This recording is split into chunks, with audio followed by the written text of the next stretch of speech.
Traders Corner was proudly brought to you by IG. Visit igmarkets.co.za to open a trading account today.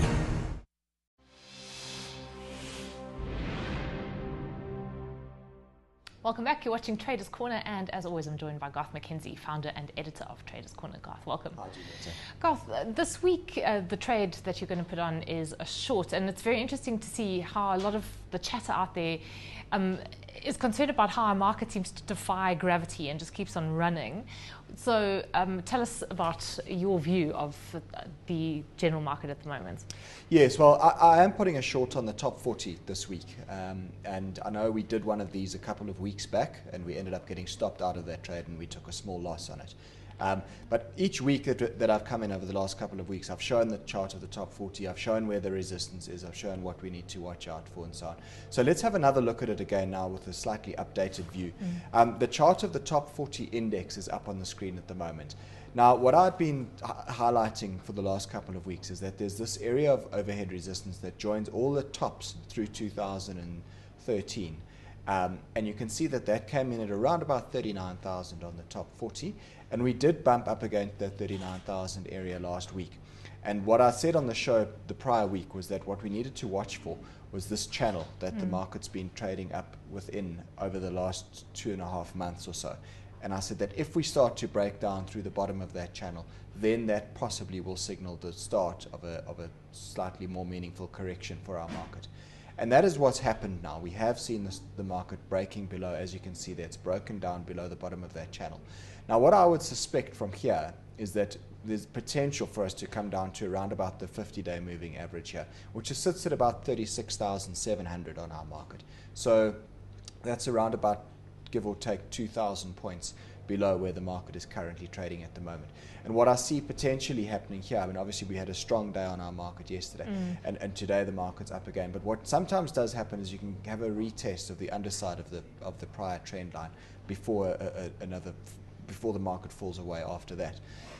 So that's what I'm sort of betting on at this stage. We're still coming off overbought levels on our market. We can still come down quite a lot more before the market becomes oversold. So that's the bigger picture as I see it in terms of the top 40 index itself. And September's also not a great month for markets traditionally. Yeah. Although, I mean, you don't want to pay too much thought to that sort of... Sure. So I looked at some statistics, and they went back to 1950 on the US markets particularly. This is where these statistics are drawn from. And they say that over the last, what's for 1950 was 63 years ago. So over that time, the market's been down in 35 months and up in 28 months. And your average return for September in the US markets has been minus 0.69% over those 60 months, over those 60 years rather. So, look, I mean, this stuff is all just statistics, and we know that lies, and statistics. So, you know, it's kind of meaningless. And you know, as much as you've had weak Septembers, you've also had some very strong Septembers. So you really can't base any thesis on that. But it's just interesting to note more than anything else. But I think this September is likely to still be volatile because we've got a couple of interesting things happening. The big thing for financial markets is going to be the Fed's decision on the 18th of September when they announce whether they're going to start tapering off on their quantitative easing or not. And that's obviously a big theme that we'll be watching this month. And then the other thing, of course, is this issue in Syria. And the US, Barack Obama's now put this military strike issue to the Congress to vote on. They're on recess until the 9th of September, and only sometime after that will we get a decision. The market will have plenty of time to, I suppose, digest that possibility. But the point is that it introduces another leg of uncertainty into the market, and markets, generally speaking, don't like uncertainty. But just going back to the issue of the Fed, what are the chances of the market actually rallying whatever the Fed announces? Because to some extent it's all priced in, and the market has been worried about the pullback or the tapering talk since May. Yeah. So we might have seen it all, and that is another possibility to consider. Absolutely, that is another possibility. And the other thing, the other way to consider it is to say, well, the fact that they're willing to taper must be good news, because that means that the economy is coming right, and that they see the need to take the markets off the life support that they've been on over the last couple of years. So surely that must be good news. So I suppose, you know, you can always look at it from the two different sides of the coin. It'll be interesting to see come the 18th of September what is finally decided. And yeah, you may be right that there's, you know, the risk is possibly to the upside, because it's not like this is going to be a secret or a surprise, or shock, or shock when they do decide to taper. So let's see. All right. So Garth, however, given the setup, you've decided to short the top 40. So tell us about the trade. All right. Well, this is now a chart of the top 40 future, the September futures contract, which expires on the 19th of September. It's a 1 hour chart, so every plotting that you see on this graph represents 1 hour's worth of trade. And this graph basically goes back to, about the 23rd of July over here. If you have a look, that's the uptrend which I had identified in the previous chart, where we'd broken below the bottom of that channel that I identified. And here you can see the market's moved lower and now it's been moving back up. And what you could call this potentially is a throwback to the underside of that prior trend line. If we start to fail around these sort of areas, then I would expect there's a possibility that we could go lower from here. Some viewers might also look at this and say, well, is that not maybe a head and shoulders pattern starting to form over there? It's a bit messy, but I mean, you could, I suppose if it were to start coming down here, then potentially you'd start seeing more people talking about that as a possible pattern that the market's forming. Anyway, having said that, I've used this throwback now as an opportunity to go short on the top 40 futures contract. I've gone and I've done it today at 38,500. I'm setting a stop loss at 38,900, which basically is above the prior high over there that we saw about a week or two back. Okay, so that's quite a loose stop loss. Well, it's loose, but not that loose. It's 400 points away. And what you've got to remember is that every point on this futures contract represents 10 Rand. So by putting my stop loss 400 points away, it means that I'm risking 4,000 Rand effectively. And if I look at it in terms of the risk to reward ratio, the red and green blocks that I've introduced onto the chart there illustrate those. The red block is the risk. In other words, that's the difference between where I've entered this trade and where my stop loss would kick in should I be wrong. And then the green is if I was right and the market was to pull back down towards our 50-day moving average, which is at around about 36,700, then the green is the potential reward that we could make on this. So you can see just by eyeballing that, there's a very nice healthy risk to reward ratio here. What we stand to possibly make is a lot bigger than what we could lose if the stop loss gets hit. Yeah, so that is quite a lot of detail, but in the greater mechanics of the trade, Garth. Yeah, all right, so I've shorted it at 38,500 as I mentioned. My stop loss is 38,900. The risk is 400 points, which as I said is 4,000 Rand.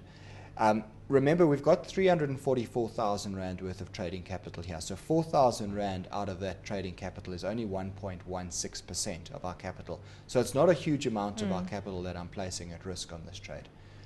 The target, as I said, is 36,700. And that means, therefore, that the risk to reward ratio here is 1 to 4.5, which is a very nice, healthy risk to reward ratio. Assuming that it works, yes. Of course. That is the ultimate assumption. Okay, Garth, so that is the trade that you've enacted for the portfolio, but I know that you've got your eye on two other shares this week. Tell us a bit about them. Yeah, I just want to point out these two. The first one is Remgro. This is a stock that I've been watching over the last couple of months or so. And what's interesting about it is it's in a very, very well-defined upward trend. If you have a look at that trend line that I've just introduced there, you can see how the stock's met it 1, 2, 3, 4, 5, 6, and now recently a 7th time.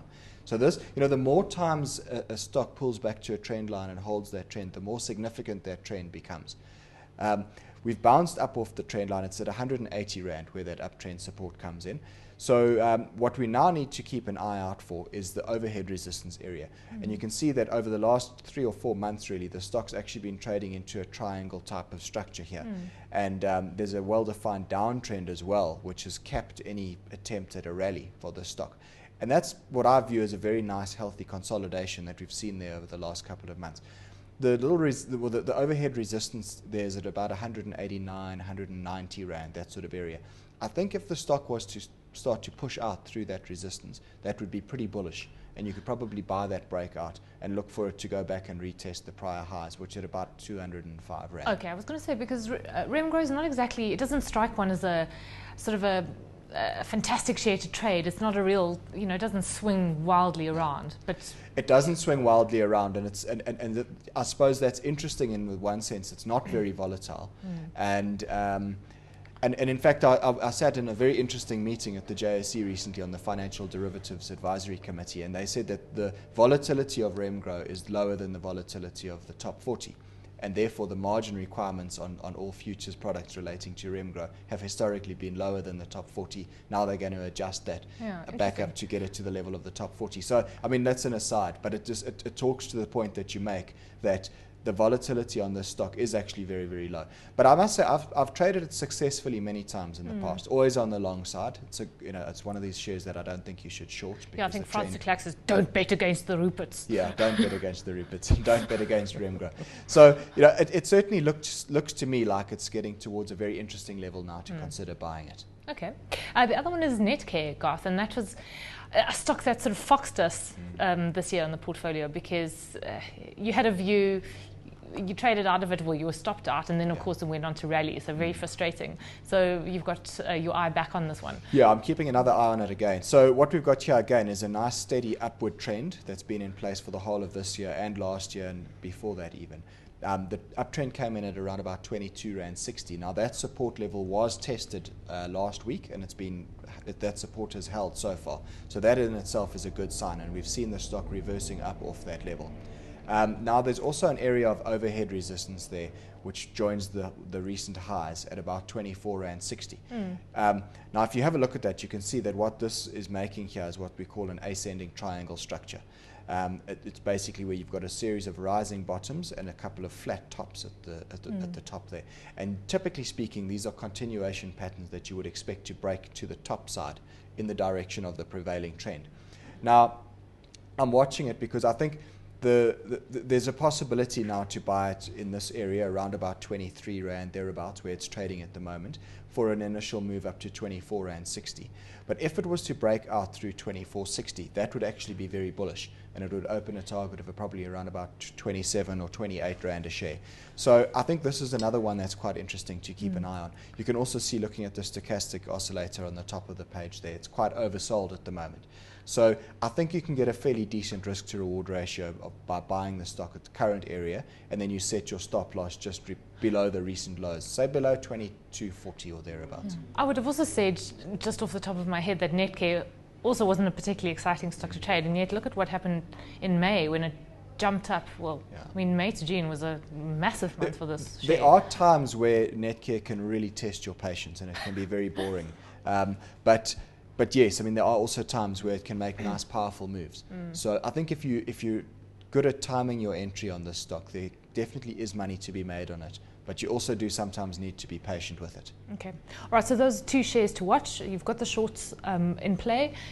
Garth, what does the portfolio look like? Right, it looks like this. So remember, we came into this week with no open positions. So we were sitting entirely in cash. Those are some of the recent trades that we've closed out: Grindrod, the pairs trade in MTN and Vodacom, and then the new gold ETF. Now we've gone short on one contract of the top 40 at 38,500 today, and you can see that trade there. But basically our cash balance is exactly the same as it was last week, 344,000 Rand. So we're up 37% and a bit for the year to date. And we'll see how this short position works out for us in the remaining week ahead. Garth, just one last comment there on Grindrod. You must have been quite frustrated to see it jump up as it did yesterday, closing, what, about 4% higher? Yeah, well, the interesting thing was that our initial target price on that trade was 24 Rand 50, and the high of yesterday's trade was 24 Rand 50, so it got exactly to the target that I'd identified. But you know what, we had a strategy. I did say that I would sell into any strength leading towards the results or into a trading update and whatever. We got the trading update, we got a bit of strength.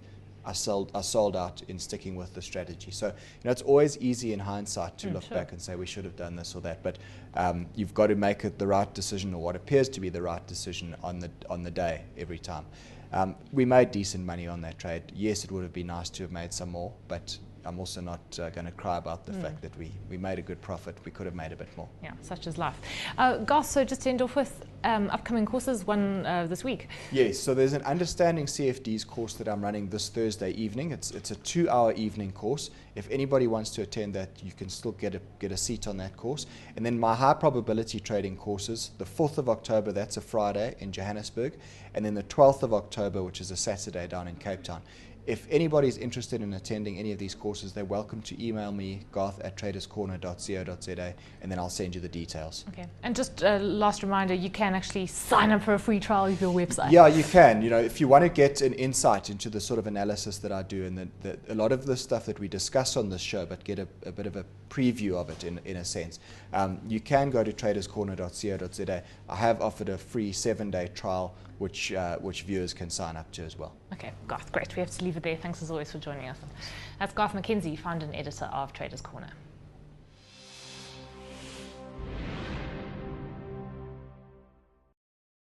Traders Corner was proudly brought to you by IG. Visit igmarkets.co.za to open a trading account today.